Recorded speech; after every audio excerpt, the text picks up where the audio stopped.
Kota Kudus hanya 25 km dari Demak, namun kota ini tak kalah hangatnya. Puluhan pabrik rokok kretek ada di kota ini, sehingga menghasilkan miliaran rupiah bagi pemerintah setiap tahunnya. Lebih dari itu juga sangat terkenal karena jenang kudusnya, yang kini sudah menjadi komoditi ekspor dengan kemasan-kemasan cantiknya.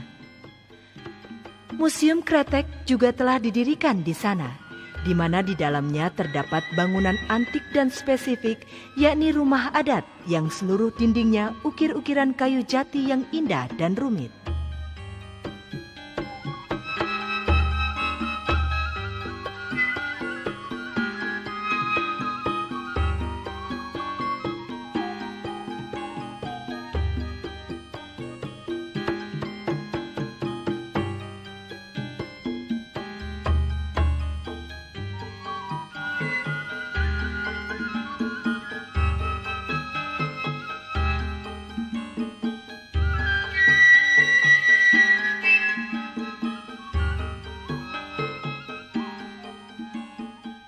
Masjidnya yang terkenal disebut Al-Masjidil Aqsa, yang menaranya sudah dibangun 400 tahun lalu dengan gaya arsitektur Hindu.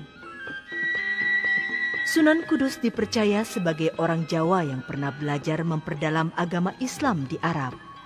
Lebih dari itu, di sana pernah tampil sebagai ulama yang pintar karena mampu menanggulangi wabah penyakit yang sedang berjangkit.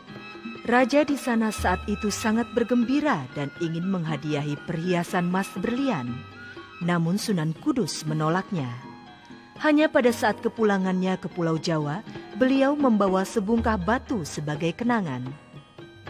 Adapun nama kecil beliau adalah Ja'far Shodiq dengan gelar Raden Amir Haji. Sunan Muria atau Raden Umar Said adalah adik iparnya, sebab dirinya menikahi Dewi Sujinah, adik kandungnya. Tokoh ulama sebelumnya adalah Kiai Telingsing. Dan karena usianya yang sudah lanjut, maka dicarilah tokoh penggantinya, dan beliaulah akhirnya ditunjuk sebagai pewaris wilayah Kudus dan sekitarnya. Sunan Kudus ternyata bukan saja seorang ahli agama, tetapi juga tokoh yang cerdik dan bijaksana. Oleh karena pada saat itu beberapa pengikut agama Hindu masih tersisa, maka pada saat beliau ingin membangun menara masjid, diambillah keputusan. Beliau tidak mau membangun menara seperti yang ada di Arab, sebab dikhawatirkan akan menyinggung atau menyakiti hati orang-orang penganut Hindu. Oleh sebab itulah lalu dibangunnya dengan arsitek campuran antara Hindu dan Islam.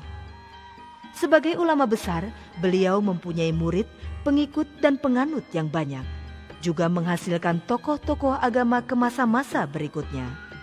Sunan Kudus wafat pada tahun 1550 Masehi. Beliau dimakamkan di belakang Masjid Al-Aqsa seperti terlihat dalam gambar, dan senantiasa didatangi oleh para peziarah dari berbagai daerah.